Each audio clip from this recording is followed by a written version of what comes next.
धिया पाबन पूजू नव सारी पहिरू नागकारी। अच्छी पाबन आहा के बर भारी। धिया पाबन पूजू नव सारी पहिरू नागकारी। अच्छी पाबन आहा के बर भारी। एलन छोट छिन मटकूरी में दही। एलन छोट छिन मटकूरी में दही। पुरहितनी के मौन बर कुही। पुरहितनी के मौन बर कुही।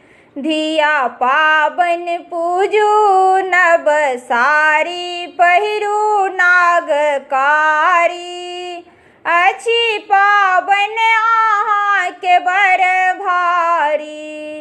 एलन छोट छिन चंगेरा में ओकरी। एलन छोट छिन चंगेरा में ओकरी। पुरहितनी के मौन बर दुखी। पुरहितनी के मौन बर दुखी।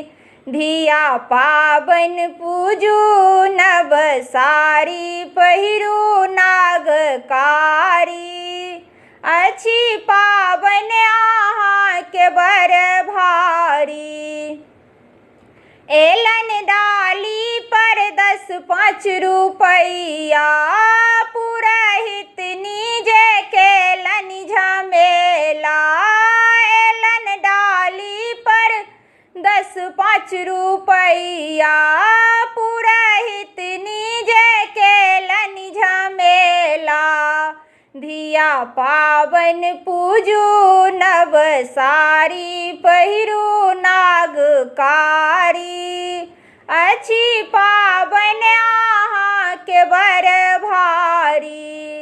एलन लाल रंग बनारसी सारी।